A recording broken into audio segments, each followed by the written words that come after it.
नमस्कार दोस्तों, target with PS Parihar channel में आपका स्वागत है। सुबह के इस वीडियो में ऐसी सूचनाएं होती हैं जो विभिन्न समाचार पत्रों पर छपी हुई होती हैं और विद्यार्थियों के लिए आवश्यक होती हैं। तो आइए शुरू करते हैं और देख लेते हैं कि आज के समाचार पत्रों में विद्यार्थी जीवन से संबंधित कौन कौन सी सूचनाएं हैं। तो वीडियो को जल्दी से लाइक कर दें, शेयर कर दें और जिन छात्रों ने चैनल को अभी भी सब्सक्राइब न किया हो तो जल्दी से सब्सक्राइब कर लें, ताकि आप लोगों को इसी प्रकार की ऑथेंटिक और सॉलिड अपडेट से सबसे पहले मिलती रहे। आगे बढ़ने से पहले एक सूचना है उन विद्यार्थियों के लिए जो विद्यार्थी यूपीपीएससी भर्ती की तैयारी कर रहे हैं अथवा बिहार पीएससी की तैयारी कर रहे हैं। वे सभी भर्ती यूपीपीएससी वाला बीपीएससी वाला प्लेटफॉर्म पर आकर के अपनी तैयारी पूरी कर सकते हैं। यहाँ पर आपको वो सारी चीज़ें मिलती हैं जो तैयारी करने के लिए आवश्यक होती हैं, जैसे live classes, recorded videos, PDF सामग्री, डेली करंट अफेयर्स, मैगजीन वगैरह सब कुछ। और यहाँ पर सबसे बड़ी बात है इनका एक प्रतिज्ञा दिवस का ऑफर जो साल में कभी कभी आता है, जिसमें इनकी कीमतें 50% तक कम कर दी गई हैं। उदाहरण के लिए यहाँ पर इनका एक कोर्स है यूपीएससी प्रारंभ 2029 के लिए है और इसकी फीस इस समय कर दी गई है केवल 9,999 रुपये। और ये जो कोर्स है वो 3 साल के लिए 2+1 यहाँ पर लिखा हुआ है। हिंदी माध्यम के लिए भी आपको बैच मिल जाएगा, इंग्लिश मीडियम के लिए भी आपको यहाँ पर बैच मिल जाएगा। इसी तरीके से जिनका टारगेट पीसीएस 2027 उनके लिए भी सक्षम के नाम से बैच है और प्रथम के नाम से बैच है। सफलता बैच भी है यहाँ पर, जिनका टारगेट 2026 पीसीएस है 2,699 रुपये। और ये फीस जितनी भी देख रहे हैं इसमें एक कोड लगा देंगे ना आप लोग, कूपन कोड PSP 500, तो आप लोगों को इसके अलावा भी और अधिक एक्स्ट्रा छूट मिल जाएगी। और नीचे देखते हैं यहाँ पर, ये देखिए ये ऑफ़र को लेकर के जानकारी दी गई है। नीचे जाएंगे तो ये बीपीएससी के बैच हैं शिखर 2029 के नाम से विद ब्रिज कोर्स 9,999 रुपये में है। इसी तरीके से नीचे इनका 73वीं बीपीएससी के लिए भी बैच है सक्षम 3.0 के नाम से इंग्लिश मीडियम में, और प्रथम है 3.0 के नाम से हिंदी माध्यम के विद्यार्थियों के लिए। 72वीं बीपीएससी के लिए भी एक बाइलिंगुअल एमसीक्यूज बैच है। ये जितने बैचेस देख रहे हैं सब में आप लोग PSP 500, ये मैं लिख दे रहा हूँ, PSP 500 ये कोड सभी बैच में लगा सकते हैं। लिंक मैंने डिस्क्रिप्शन बॉक्स में दे दी, आप लोग सीधे जाकर कोर्स को ज्वाइन कर सकते हैं। चलिए अब हम लोग शुरू करते हैं, देखते हैं आज की धमाकेदार सूचनाओं को। सबसे पहली जो सूचना है वो टीजीटी और पीजीटी को लेकर के है। लिखा पुरानी नियमावली से एरिड शिक्षक भर्ती की मांग शासन को जाएगी।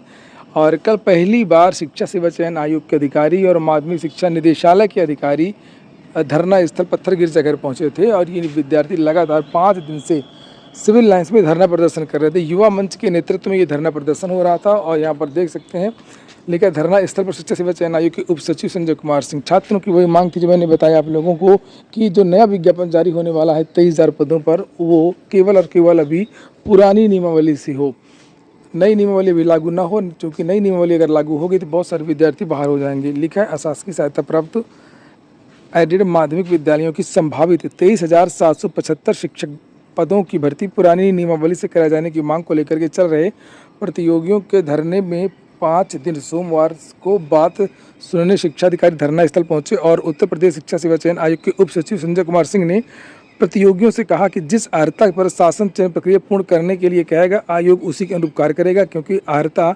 निर्धारित करने माध्यमिक शिक्षा विभाग का काम है। अपर शिक्षा निदेशक AD माध्यमिक कामता रामपाल, ये भी वहाँ पर आए थे कल, ने प्रतियोगियों से कहा कि उनका मांग पत्र व शासन को भेज देंगे। इस पर आश्वासन के बाद धरना समाप्त किया गया। 11 जून से चल रहे धरने का नेतृत्व कर रहे युवा मंच के प्रदेश अध्यक्ष अनिल सिंह ने AD माध्यमिक को ज्ञापन सौंपा। कहा कि वर्ष 2022 के बाद एडेड माध्यमिक विद्यालयों के लिए शिक्षक भर्ती नहीं आई है। अब टीजीटी पीजीटी पदों सहित करीब 23,755 पदों पर भर्ती, चूँकि 500 और बढ़ गए हैं इसलिए यहाँ पर जोड़ दिया गया, आना संभावित है, जो कि नई नियमावली से होगा। प्रतियोगी पुरानी नियमावली की अर्हता के आधार पर तैयारी कर रहे थे, लेकिन नई नियमावली से चयन प्रक्रिया पूर्ण कराए जाने पर बड़ी संख्या में प्रतियोगी छात्र छात्राएँ बदली अर्हता के कारण आवेदन करने से ही वंचित हो जाएंगी। ऐसे में संभावित भर्ती को पुरानी नियमावली के अनुसार कराया जाना चाहिए। जैसे प्राविधिक कला की बात हटा दिया गया है नई नियमावली में। और हिंदी अंग्रेजी में बहुत सारा विवाद है कि इंटर में चाहिए संस्कृत, विद्यार्थी कह रहे हैं जिस तरीके से पहले के नियम था वो रखा जाए, या इंटर में संस्कृत या स्नातक में संस्कृत, इस तरीके से लेकर नॉन बीएड ये पीजीटी के लिए है। प्रतियोगियों ने विद्यालयों में बढ़ती तकनीकी और डिजिटल शिक्षा की आवश्यकता को देखते हुए कंप्यूटर शिक्षकों के रिक्त पदों पर भी भर्ती की प्रक्रिया शुरू करने की मांग की है। धरने में बड़ी संख्या में प्रतियोगी सम्मिलित हुए और धरने में अशोक कुमार सिंह, अमित पांडे, विनय मौर्य, रश्मि तिवारी, आरती सिंह, प्रियंका मिश्रा, अंजू मिश्रा, सुशोभित चौरसिया आदि सम्मिलित हुए।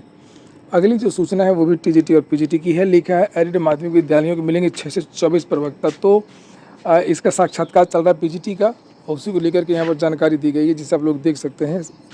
शिक्षा सेवा चयन आयोग अपने गठन के बाद पहला साक्षात्कार वर्ष 2022 की प्रवक्ता संवर्ग की भर्ती 624 पदों के लिए करा रहा है। और जानकारी मिली रही है कि बहुत जल्दी इन विद्यार्थियों का रिजल्ट भी जारी हो जाएगा। जैसे ही साक्षात्कार समाप्त होंगे और उसके बाद में जून के लास्ट में, ये जुलाई फर्स्ट वीक, ज़्यादा से ज़्यादा जून लास्ट या जुलाई के फर्स्ट वीक में ही प्रवक्ता का रिजल्ट और टीजीटी का भी रिजल्ट जारी हो सकता है। लेखपाल भर्ती का जो मुद्दा है वो भी तूल पकड़ रहा है, रुक नहीं रहा है। और आपने देखा प्रयागराज में बहुत बड़ा ऐतिहासिक कैंडल मार्च हुआ, उसके बाद में लखनऊ के इको गार्डन में पत्थर गिरजाघर में 12 जून को धरना प्रदर्शन हुआ। और प्रयागराज में फिर से यहाँ पर ये देख सकते हैं एक बैठक हुई थी, उसको लेकर के जानकारी दी गई है कि लेखपाल भर्ती की जांच के लिए निकालेंगे मार्च। इस संयुक्त प्रतियोगी हुंकार मंच के पंकज पांडे हैं और लिखा है कि लेखपाल भर्ती परीक्षा में कथित अनियमितताओं, यूपीएसआई का स्कोर कार्ड, वेटिंग लिस्ट व अन्य मांगों को लेकर के प्रतियोगी छात्रों ने आंदोलन के अगले चरण की घोषणा की है। सोमवार को शिवाजी पार्क ममफोर्डगंज में बैठक में छात्रों ने तय किया कि 18 जून को शिवाजी पार्क ममफोर्डगंज से तिरंगा मोमबत्ती मार्च निकाला जाएगा और 16 और 17 जून को गोविंदपुर, सलोरी, बघाड़ा, राजापुर, अल्लापुर सहित विभिन्न क्षेत्रों की लाइब्रेरी, कोचिंग संस्थानों एवं छात्रावासों में जाकर के छात्रों से संवाद किया जाएगा। तो अभी तक इतना धरना हो गया, सरकार इसके बारे में कोई जाँच, कोई कमेटी गठित नहीं किया है। SIT जांच या कुछ भी हो, ना ही यूपीएससी का स्कोर कार्ड जारी हुआ है। और इसी को लेकर के विद्यार्थी जो है ये अभी अपनी मांग को आगे बढ़ा रहे हैं। DLED में कल से एडमिशन शुरू हो गए हैं, लेकिन दुख की बात लिखा है कि 3.5 घंटे में कल केवल 184 लोगों ने ही रजिस्ट्रेशन करवाया है DLED का। तो रुझान गिर गया इसमें DLED का। राहुल गांधी का भी एक बड़ा बयान है, लिखा लोकसभा में नेता प्रतिपक्ष राहुल गांधी ने कोटा में छात्र सम्मेलन से पहले सोमवार को कहा कि हर पेपर लीक परीक्षाओं का रद्द होना और अधूरी भर्ती सिर्फ व्यवस्था की विफलता नहीं है, बल्कि लाखों सपनों पर प्रहार है। राहुल गांधी नीट UG परीक्षा के पेपर लीक, CBI की ऑन स्क्रीन मार्किंग प्रणाली और बेरोजगारी के विषय को लेकर के छात्र सम्मेलन को संबोधित करेंगे और इसकी शुरुआत 17 जून को कोटा में होगी। इसके बाद प्रयागराज भी आएंगे। पटना और दिल्ली में छात्र सम्मेलनों का आयोजन होगा। उन्होंने एक्स पर एक पोस्ट में कहा कि देश के हर युवा से मेरी एक बार अपील है कि आज इस देश में मेहनत का फल नहीं, सपने देखने की सज़ा मिलती है। इधर खान सर वाला मामला जो है वो भी बढ़ता चला जा रहा है, शांत नहीं हो रहा है। और यहाँ पर देख सकते हैं रोशन आनंद सर के भाई की मृत्यु हो गई नेपाल में, और उसके बाद फिर एक और नया एंगल लेते हुए ये विवाद। रोशन आनंद जो सर हैं उनका बेल हो गया। बेल आने के बाद में उन्होंने कहा कि मेरे भाई की हत्या हुई, उसको लेकर जानकारी दी गई है।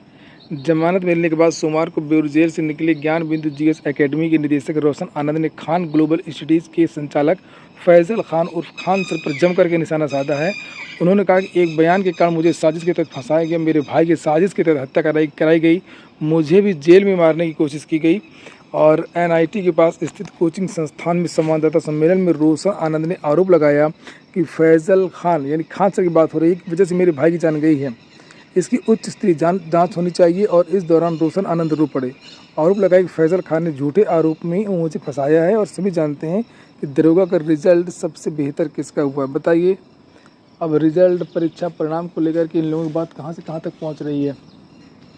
मतलब ये जो इतने बड़े बड़े शिक्षक हैं, मोटिवेशनल वीडियो बनाते हैं, दूसरों को ज्ञान देते हैं और खुद ही इतना अहंकार में चूर हैं, खुद ही इतना आपस में कंपटीशन करते हैं और खुद ही किस तरीके के षड्यंत्र करते हैं, खुद ही धैर्य नहीं रख पाते हैं। और बहुत सारे जो विद्यार्थी हैं इनको सभी को समझते कि नहीं ये बहुत ही अच्छे होंगे, बहुत ही समझदार होंगे। दोनों समझदार नहीं है, चाहे वो रोशन आनंद सर हों, चाहे वो फैजल खान सर हों, यानी कि खान सर हों। अगली सूचना है BED की जो परीक्षा हुई थी 31 मई को, तो उसका रिजल्ट आज आएगा। लेकिन यूपी में BED की संयुक्त प्रवेश परीक्षा का परिणाम मंगलवार को जारी होगा। उच्च शिक्षण मंत्री योगेंद्र उपाध्याय, राम मनोहर लोहिया राष्ट्रीय विधि विश्वविद्यालय के सभागार में परिणाम जारी करेंगे। परीक्षा 31 मई को हुई थी। 2 पालियों में 4,01,007 विद्यार्थी शामिल हुए थे। BED प्रवेश परीक्षा का आयोजन का जिम्मा बुंदेलखंड विश्वविद्यालय झांसी को सौंपा गया था। UPSC का भी रिजल्ट जारी हो गया, उसको लेकर के भी जानकारी दी गई है, जैसे आप लोग यहाँ पर देख सकते हैं। UPSC 2026 prelims. शिक्षक कह रहे हैं कि विभागीय TT कराओ डिपार्टमेंटल। उत्तर प्रदेश महिला शिक्षक संघ के पदाधिकारियों ने सोमवार को अपर मुख्य सचिव बेसिक माध्यमिक व शिक्षा पार्थ सारथी सेन से मुलाकात की और विभागीय शिक्षक पात्रता परीक्षा TET आयोजित करके वर्ष 2011 के पूर्व के सभी शिक्षकों को राहत देने की मांग की गई है। आकांक्षी व अति पिछड़े जिलों में कार्यरत शिक्षक शिक्षिकाओं का स्थानांतरण किए जाने की भी शिक्षिकाओं ने मांग की है। अपर मुख्य सचिव से मिलने उत्तर प्रदेश महिला शिक्षक संघ के अध्यक्ष डॉक्टर सुलोचना मौर्य के नेतृत्व में प्रतिनिधिमंडल गया था।